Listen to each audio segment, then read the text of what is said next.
They follow. They follow the other sheep.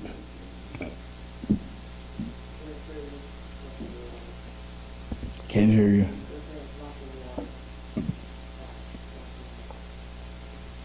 Okay. Nervous.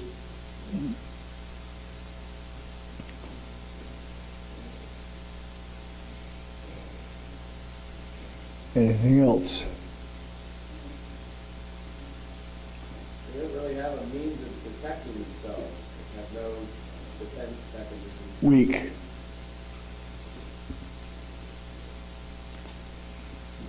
They're stupid.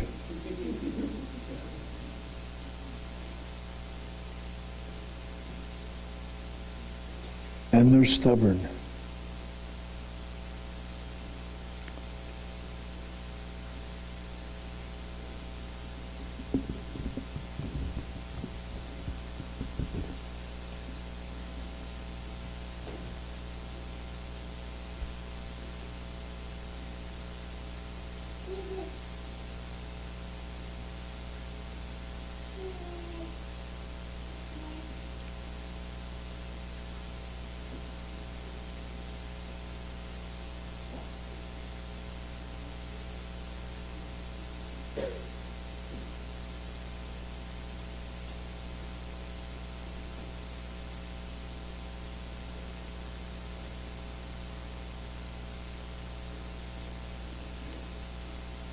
We, like sheep, have gone astray.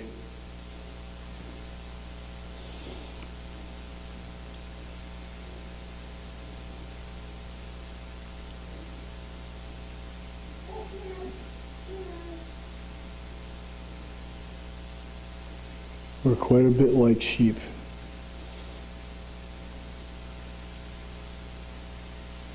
Years ago, if someone called me a sheep, we would fight. I mean fight. And I ain't no sheep. Today, because I know how much my Lord cares for me, it's an honor to be called his sheep. So let's look at just some of the things that a good shepherd does for his flock.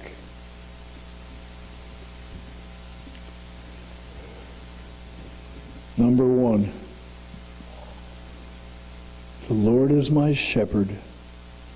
Who is the Lord? What is his character? Does he have adequate credentials to be my shepherd?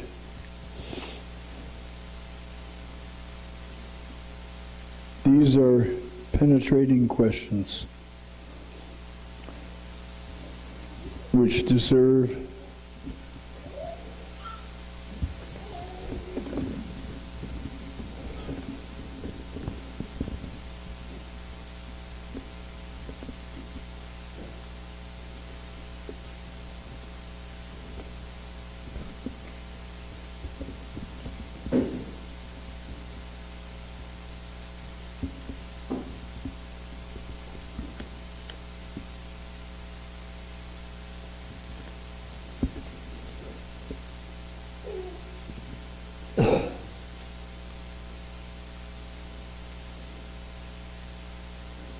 a stranger thing about sheep is that it's almost impossible to make them lie down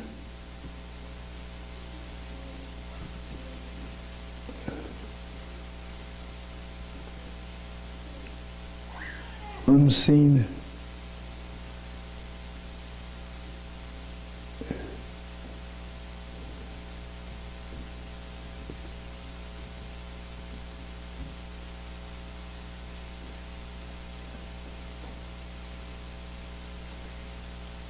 strange so that they can lie down under 4 requirements are met, until 4 requirements are met. 1, because they are so timid,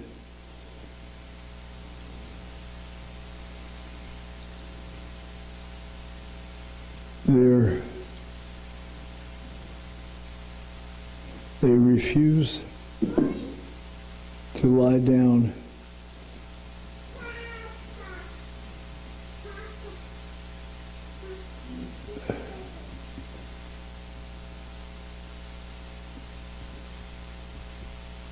until they're free of all fear. 2, there is something about their social behavior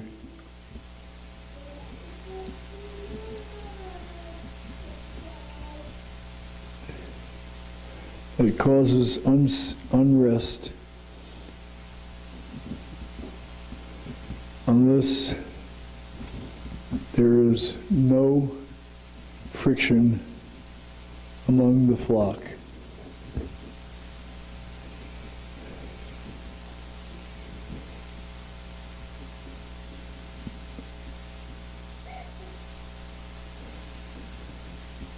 When tormented by fleas or other parasites,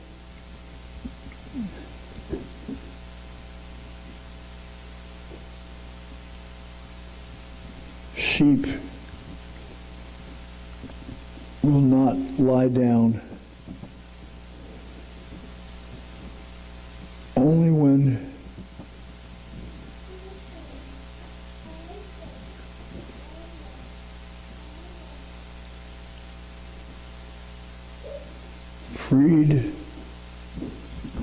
free of these parasites can they relax. 4, finally, sheep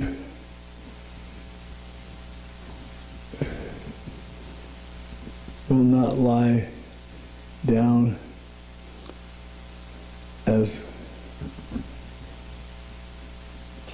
they are if they are hungry.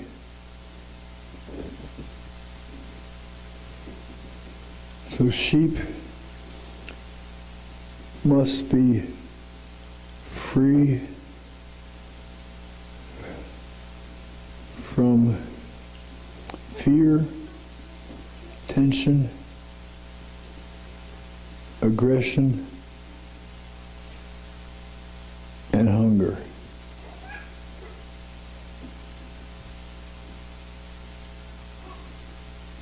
Next, he leads me beside still waters.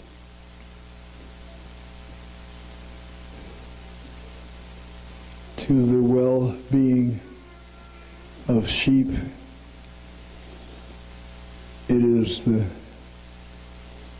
shepherd who goes before them, goes before the sheep, and when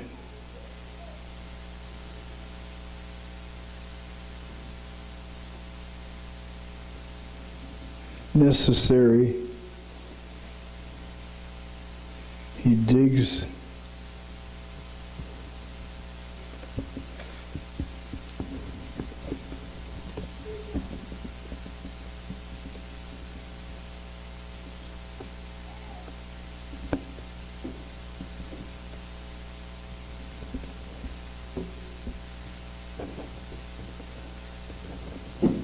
honest relaxation.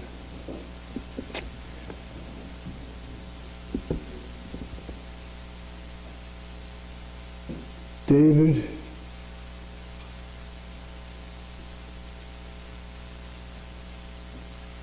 declared, "The Lord is my shepherd.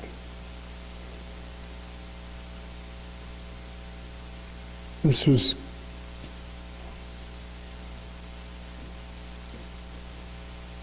confirmed by Jesus. He declared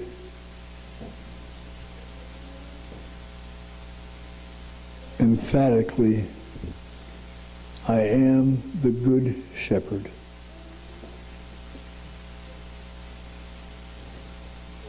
So how do we perceive his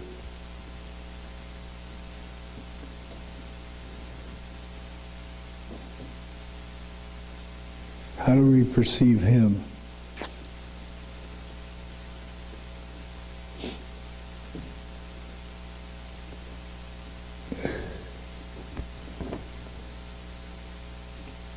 Are we fans or are we followers? Consequently, we tend to not give him control or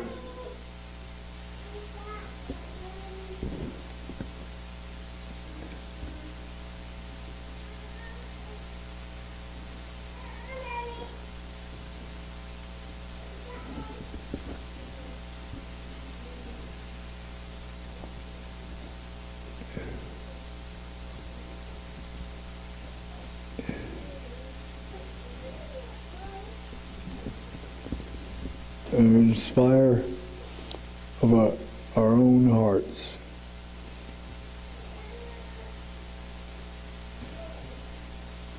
He is the creator.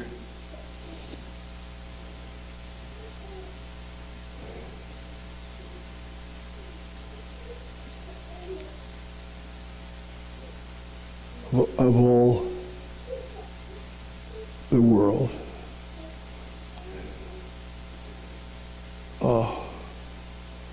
Colossians 15, Colossians 1, 15 through 20. If we take the time to reflect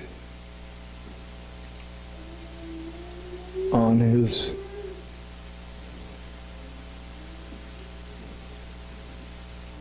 power,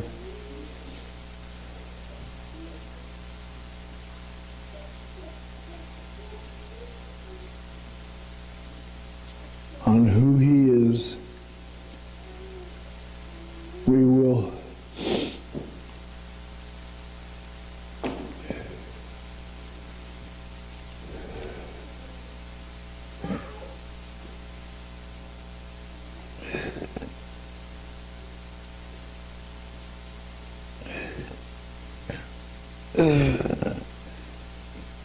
really saying,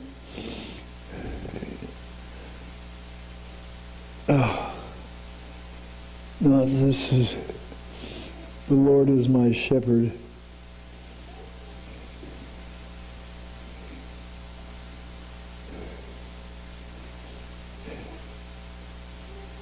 Oh. Yeah. Just have to take a break.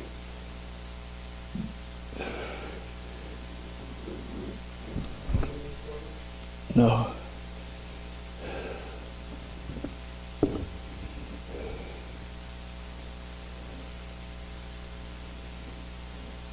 There was a time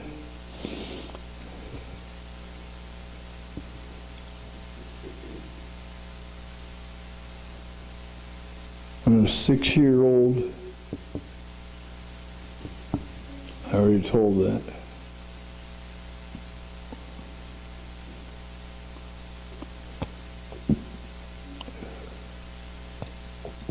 he makes me lie down in green pastures.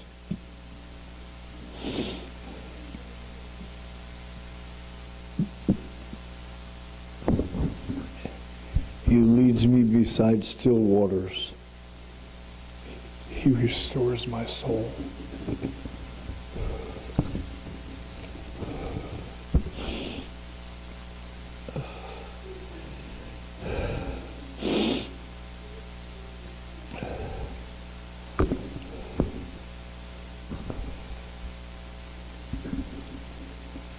I'm going to skip some of this.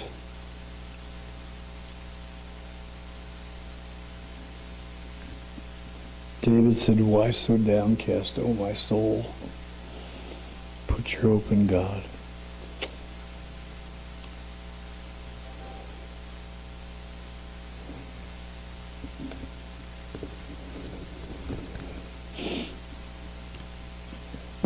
There's a season called the fly season.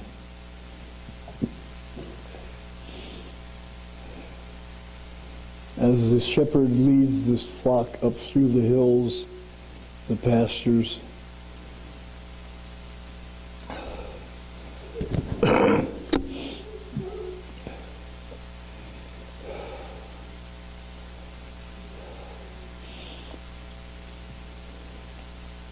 there are nose flies.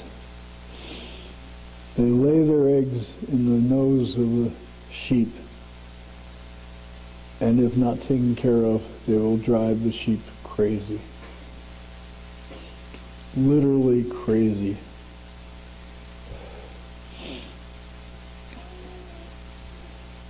So, a good shepherd has to make an ointment with oil and whatever, and put this on the nose of every one of his sheep.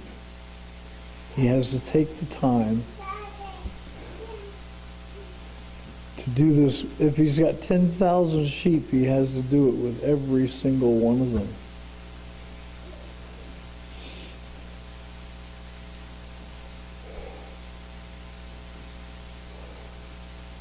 This is what the Lord does for us.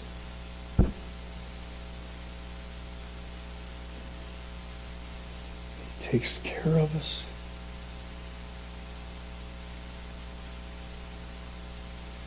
He does so much that we don't realize.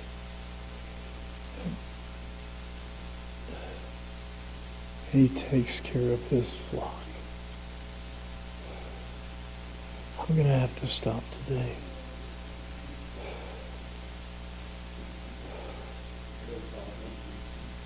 You're welcome. I'm sorry.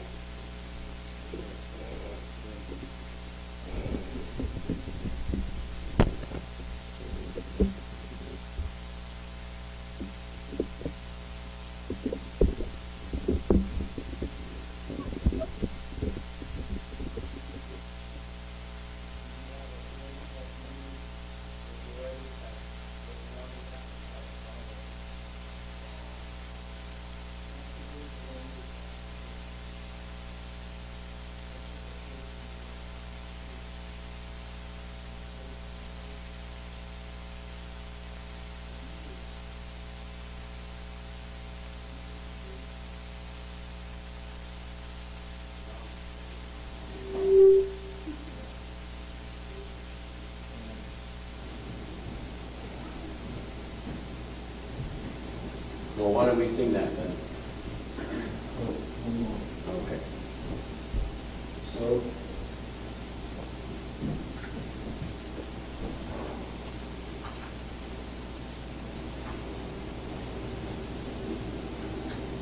When I got saved, everything changed. Suddenly it wasn't me, it was a sweet sound. Amazing grace, how sweet the sound that saved a wretch like me. I once was lost, but now am found. Was blind, but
just give testimony to his care for us, because it was such a unusual event for us. But a couple weeks ago, our family went out to breakfast, which we don't do very often, and especially as we have more and more eaters, which I know we don't have as many eaters as some other people do.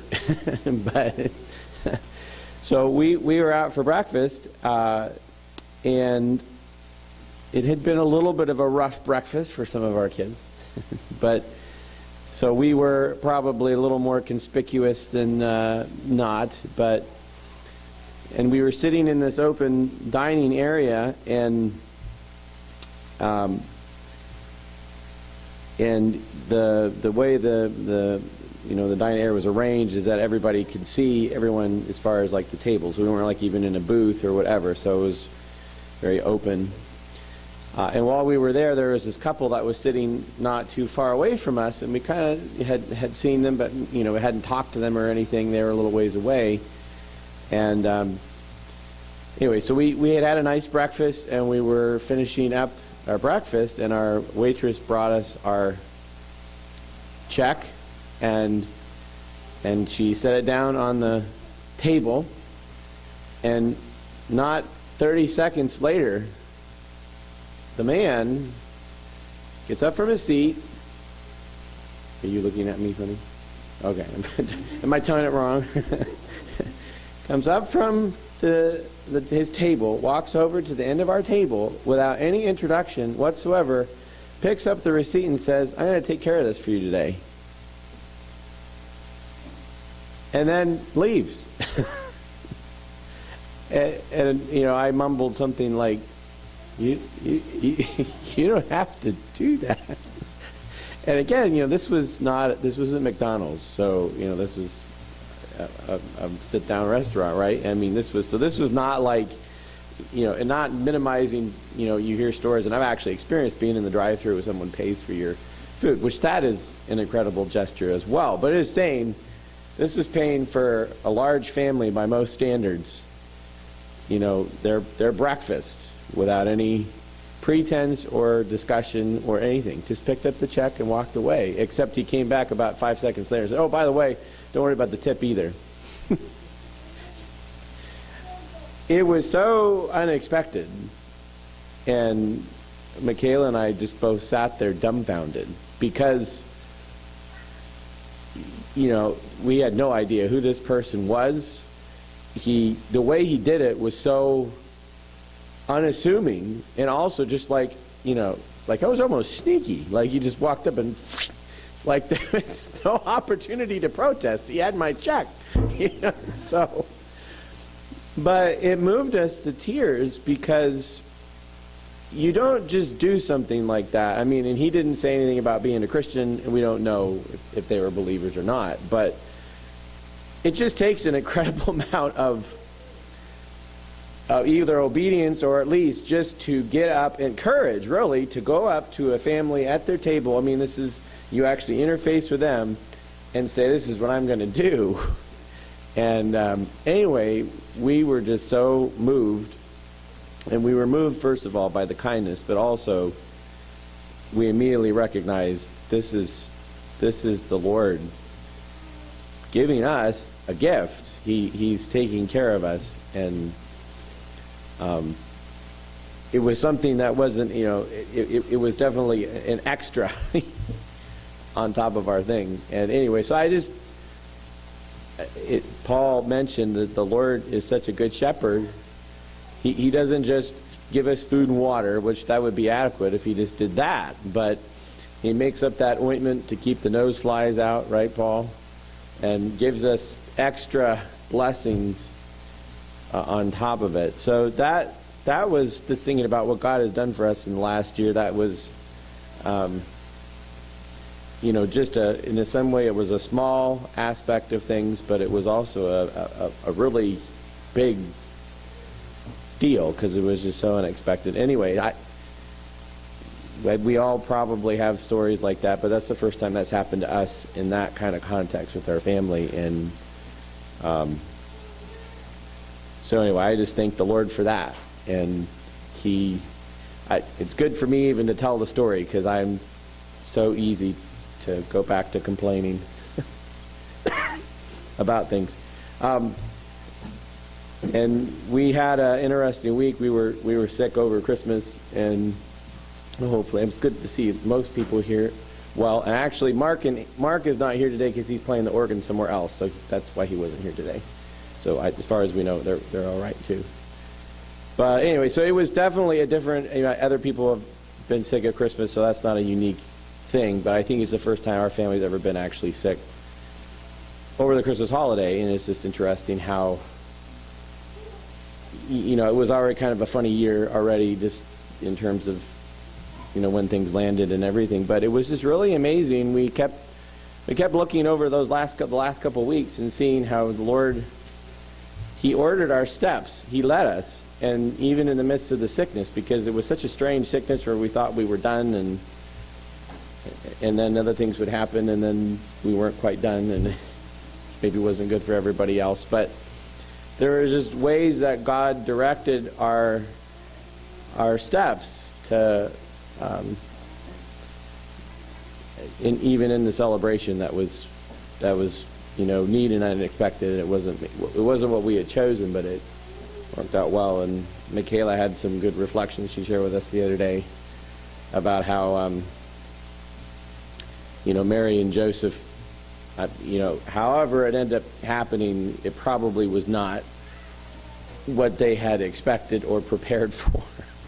It wasn't. They weren't ideal conditions for her having the baby the way that all that went down. Of course, even how that all happened as far as their own relationship, that was not what they had planned. It wasn't what they expected, but it was what God ordained. And so we were able to reflect on that. This isn't what we prepared and expected for this year, and we had especially been looking forward to a little quieter, less chaotic Christmas, which I guess we sort of had that. It's a little bit different than we expected, but anyway. So thank you, Paul, for reminding us about the good shepherd that the Lord is, because He sure is.